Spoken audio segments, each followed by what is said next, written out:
বলে হুজুর আমি কি আর চুপ ছিলাম? আমি নবীজির হাত ধরে বলেছিলাম, নবীজি গো, জগতে তো অনেক হুজুর আছে, যাইতেই যদি আইসা বলে আমার নাম ইমাম আহমদ ইবনে হাম্বল, আমি তারে চিনব কেমনে? আরে বাবাজি, আমার স্নেহের মাওলানা আবু রাইহান শরীয়তপুরি, যতই বাদান আমার রঙে ভঙে কথা কর, তারপরও বাদান কোনো না কোনো এসকমা বেশকম থাকি, আসল আসলি নকল নকলি কথা কম ঠিক না? আসল আসলি আর নকল নকল। ওই যে কিছু কিছু চ্যাংড়া কয় মান্নার ডাইলগ যার তার মুখ সাজে না রে, মান্না মান্নায় রে, মান্নার মধ্যে চ্যাংড়া গুলো রাগ করতেছে নাকি? কেবা আকাশ খারাপ, দেবতা ডাকিচ্ছে, হ্যাঁ? বৃষ্টি যদি ঠেকাইতে না পারি তে হুজুর হসি করে কথা হয় না, কথা হয় না। আল্লাহর কাছে বলে, আল্লাহকে বলে বৃষ্টি নামাইতে হবে, আল্লাহকে বলে বৃষ্টি বন্ধ করাইতে হবে, তাইলে তুমি প্রকৃতপক্ষে ইবাদতকারী। সুবহানাল্লাহ বলে তুমি করবা আল্লাহর ইবাদত, দুনিয়ার সব সৃষ্টি করবে তোমার ইবাদত। সুবহানাল্লাহ। এইবার ইমাম আহমদ ইবনে হাম্বলকে যুবক ডাক দিয়ে কয়, হুজুর আমি কি আর স্বপ্নের মাধ্যমে না জিজ্ঞেস করছি? ইমাম আহমদ ইবনে হাম্বল কয়, নবীজি তোমাকে ইমাম আহমদ ইবনে হাম্বলের চেহারার বর্ণনা কি বলছে? যুবক কয়, হুজুর নবীজি বলেছেন ইমাম আহমদ ইবনে হাম্বলের নাকটা হবে খাড়া, কপালটা হবে পাশ, আর চুলগুলো হবে সুন্দর, চেহারাটা হবে নোরানি, আর শরীরের চামড়ার কালার হবে গোলাপি কালার। আর একটা হইল ইমাম আহমদ ইবনে হাম্বলের হাতে হাত রাখিয়া, ওই হাতটা যদি তুমি তোমার নাকের কাছে নাও, আমি মুহাম্মদের হাত ধরে যে গ্রাম পাও, ইমাম আহমদ ইবনে হাম্বলের শরীর থেকে ওই একই গ্রাম পাইয়া যাইবা। আজ কেনে গো আহাজারি সারা দুনিয়ায়, আমার দিনের নবী কামলিওয়ালা আনাই রে দুনিয়ায়। বলেন আমার দিনের নবী কামলিওয়ালা আনাই রে দুনিয়ায়। সবাই জবানটা খোলেন না, আমার দিনের নবী কামলিওয়ালা আনাই রে দুনিয়ায়। নবীজির ওফাতের কালি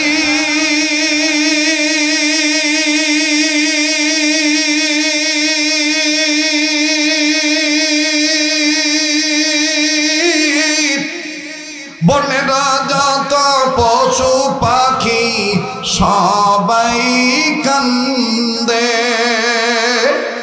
কান্দিয়া কান্দিয়া সবাই, জোরে কান্দিয়া সবাই জমিনে লুটাই, আমার দিনের নবী কামলিওয়ালা হানাই রে দুনিয়ায়। সবাই আমার দিনের নবী কামলিওয়ালা হানাই রে।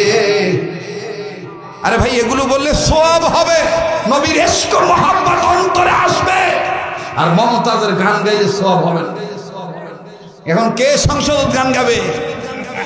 এখন কে বলবে মাননীয় স্পিকার বাড়ি বাড়ি দরকার, মাগো তোমার মতন শেখ হাসিনার সরকার।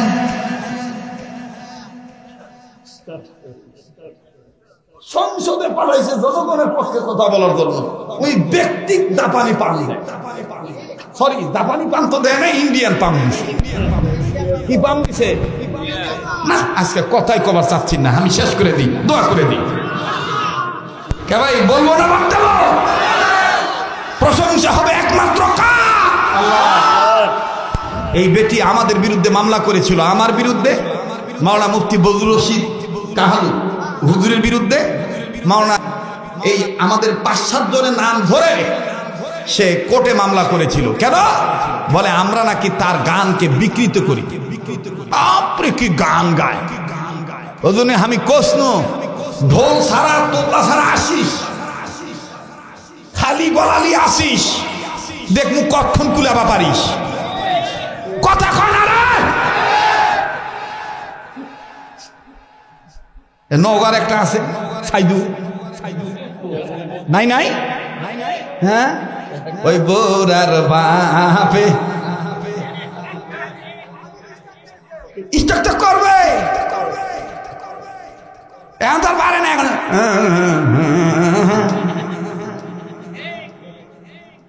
রাগ করতেছেন নাকি? আমি সব কিছু শিখে রাখছি, কারণ কোনটা কখন কাজে লাগে বা কওয়া যায় না। রাগ করতেছেন নাকি?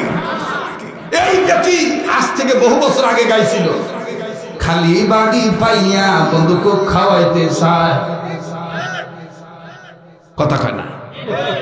ওইটার বিপরীতে ওলামায়ে কেরামরা আমরা বলেছিলাম, খালি মাথা পাইয়া হুজুর টুপি দিতে চায়। বলেন, খালি মাথা পাইয়া হুজুর টুপি দিতে চায়।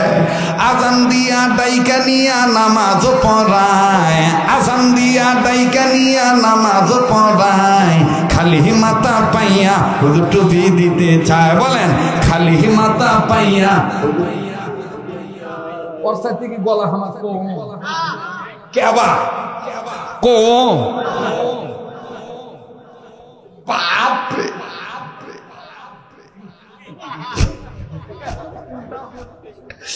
আমার যুবক ভাই বলতেছে জটিল গলা, চলবে কি চলবে না?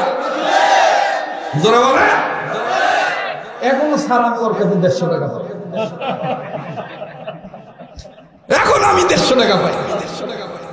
যখন বিগত সরকারের প্রধান যখন পলাইলো, আমি তখন মনে মনে করলাম যে মমতাজ কই আছে, ও পাইলে আমি 150 টাকা নিব। পরশুদিন যখন খবর পাইলাম যে কট খাইছে, ধরা খাইছে, তখন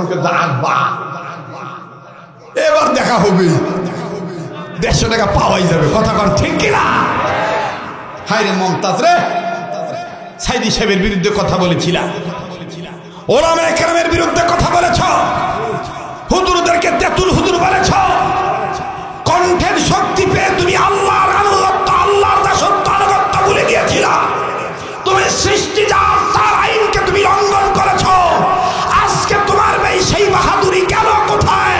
মনে রাখবা, নমরুদ বাহাদুরি করেছিল, ফেরাউনও করেছিল, টিকে থাকতে পারে নাই। শিক্ষা গ্রহণ করো, তোমরাও পারবা না। মুহতারাম হাজিরিন, কষ্ট হচ্ছে?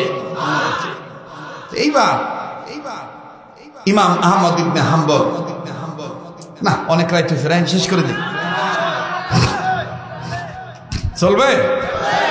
হ্যাঁ চলবে। তাহলে আমি আবার কম, আজকের মাহফিল 2-1 একটু উঠে চলে যাচ্ছে, তা থেকে আপনারাও যাবেন নাকি? কিছু কিছু বাবা ভাইদের কাজ থাকতেই পারে, স্বাভাবিক। ওয়াজ বলে এখনো শুরু হয় না। জি আজকের মাহফিল, ওই যে সবাই কয় না আজকের মাহফিল, অনেক যুবক আশায় বসে আছে হুজুরের কণ্ঠে একটু আজান শুনবো। শুনবি? শুনবে? আচ্ছা শোনাবো, আমাকে কথাটা শেষ করতে দাও। আল্লাহ কবুল করুক, জোরে কোন আমি। হযরত ইমাম আহমদ ইবনে হাম্বল এবার যখন শুনছে যে রাসূল বলছে স্বপ্নের মাধ্যমে ইমাম আহমদ ইবনে হাম্বলের হাত ধরলে ওই হাত নাকের কাছে নিলে নবীজির গায়ের ঘ্রাণ পাওয়া যাবে, ইমাম আহমদ ইবনে হাম্বল সাথে সাথে হাত পিছনে নিছে। এখন যুবক কইতেছে, আচ্ছা আপনি কে? আপনার নাম কি? আমি কথা বলতেছি আর আপনি পিছনে যাচ্ছেন, আবার হাত পিছনে নিলেন, ঘটনা কি? ইমাম আহমদ ইবনে হাম্বল চিন্তা করলেন, নাকটা দেখে যদি ফট করে বলেন ইনকা নাকের কথাই তো রসুল কইছে, ফট করে ইমাম আহমদ এভাবে আহমদ ইবনে হাম্বল নাকটা ঢেকে নিলেন। আজকে আমি সময় পাইলাম না, নাহলে এক ইমাম আহমদ ইবনে হাম্বলের ছোটবেলা থেকে তার বয়স 6 বছর থেকে শুরু করে মৃত্যুর আগ পর্যন্ত কি কি ঘটনা ঘটছে যদি বলতে যাই 1 সপ্তাহ লাগবে।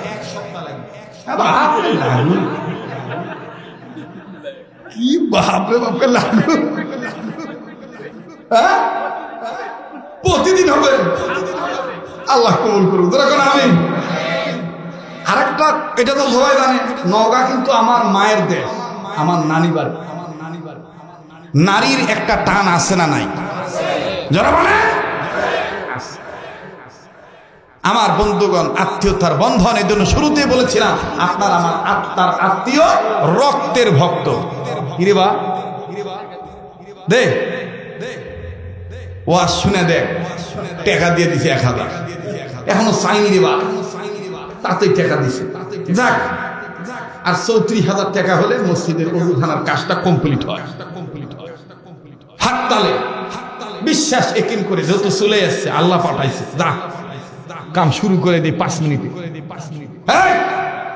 কাবা ঘরে দে দোয়া করবো ইনশাল্লাহ, কাবা তফ করার সময়। এই বাবা, এখন উঠলেই কিন্তু মনে করবো সমস্যা আছে। এক পারা কোরআনকে মহব্বত আলানহা,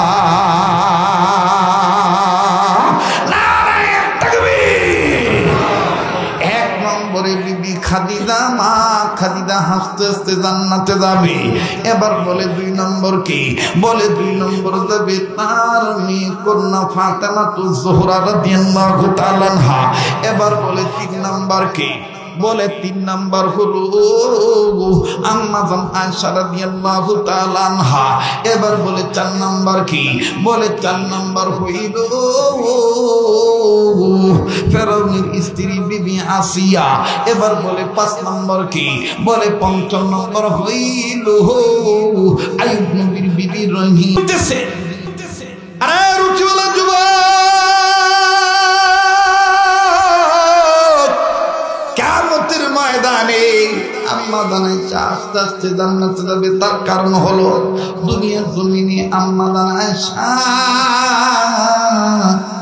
স্বামী ভক্ত মহিলা ছিল।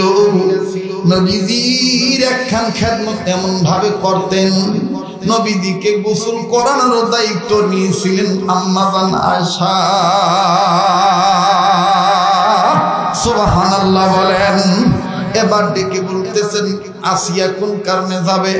বলে আসিয়া না জালিম ফেরাউনের নির্যাতন সহ্য করেছে, আল্লাহকে খুশি করার জন্য, কিন্তু ফেরাউনের সাথে কোনো বেয়াদবি করে নাই, ফেরাউনকে কষ্ট দেয় নাই। এই কারণে স্বামীকে খুশি রাখছে, আল্লাহকে খুশি রাখছে, স্বামীকে খুশি রাখে নাই, স্বামীর সাথে বেয়াদবি করে নাই।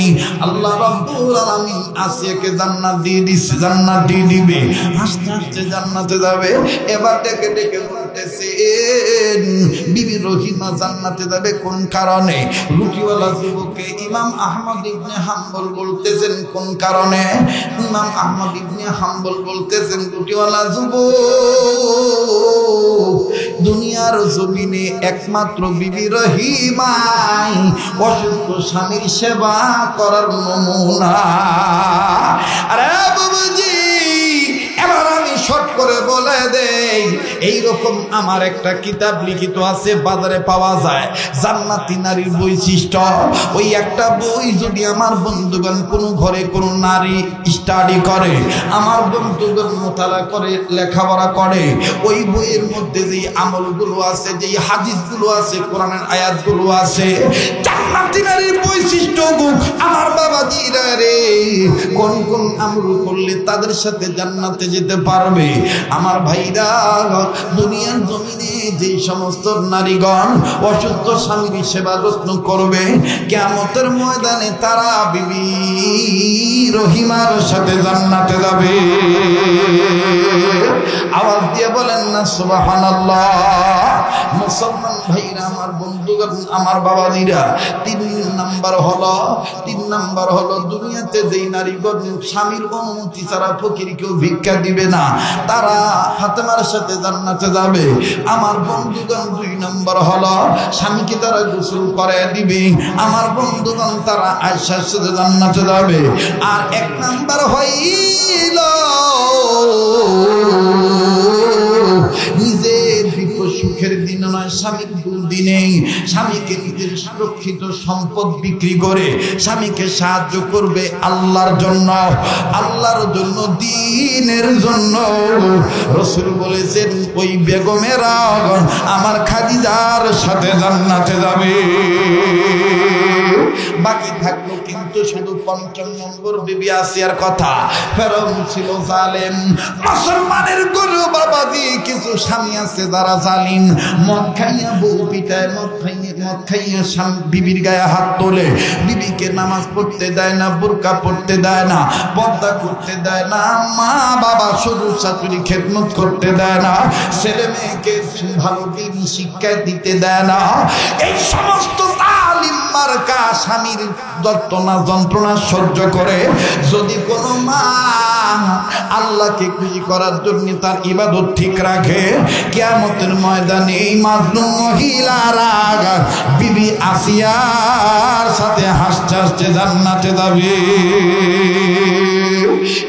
এইবার বলেন তো দেখি, নারীরাও মানুষ, পুরুষরাও মানুষ, আর সব মানুষকে গোলামি করার জন্য, ইবাদত করার জন্য বানাইছেন কে? এই বাপ যুবক দিয়ে বলে, হুজুর অনুমতি যদি দিতেন গো হুজুর, আমি আপনার হাতটা ধরে একটু চুমা খাইতাম। আপনার ব্যাখ্যা নবীজির ব্যাখ্যা মিলে গেল গো হুজুর। ইমাম আহমদ ইবনে হাম্বল বললেন, এই চ্যাংড়া তো আমার চাইতে চালাক বেশি, চুমা খাবার চাচ্ছে কে? হাত যখন চুমা খাবার দিন তখন তো এই হাত নাকের কাছে নিবে, নিলেই তো নবীজির গায়ের গ্রাম তার নাকে ঢুকবে, আর তখন কবে আপনি ইমাম আহমদ ইবনে হাম্বল। আল্লাহ এখন আমি কি করি গো আল্লাহ? ইমাম আহমদ ইবনে হাম্বল বললেন, কোন জায়গায় চুমা খাইতা? যুবক ডাক দিয়ে কয়, হাতটা দেন, হাতটা ধরে চুমা খামো। ইমাম আহমদ ইবনে হাম্বল বললেন, না না না না, ওই জায়গা থেকেই তুমি আমার জন্য দোয়া করো, তবে আমি তোমাকে চুমা খাইতে দেব, হাত ধরতে দেব, একটু খালি আমি দেখব এই আস্তাগফিরুল্লাহর পিছনে পাশাপাশি আরো কোনো গোপন তোমার আমল আছে কিনা। এলাকার মায়েরা, বোনেরা, বাবারা, বাইরা, এই কথাটা আমার শেষ কথা, একটু গভীর মনোযোগী হয়ে শোনা চাই। রুটিওয়ালা বললেন, হুজুর তার মানে কি বাড়িতে যাইতে চান? আমার বাড়িতে গেলে বুঝবেন গোপন কি আমল আছে। যুবকের পিছে পিছে ইমাম আহমদ ইবনে হাম্বল অবাদান বাড়িতে যখন চলে গেল, যাইয়া দেখে দুলমার মধ্যে জীর্ণ শীর্ণ একজন বুড়ি বৃদ্ধা নারী কোকরানে গে আমার বন্ধুগণ জরা পল্টা হয়ে দুই হাত এইভাবে মুখের কাছে নিয়ে কাইট হইয়া আল্লাহর কাছে কান্দার ডাক দিয়ে কয়, আল্লাহ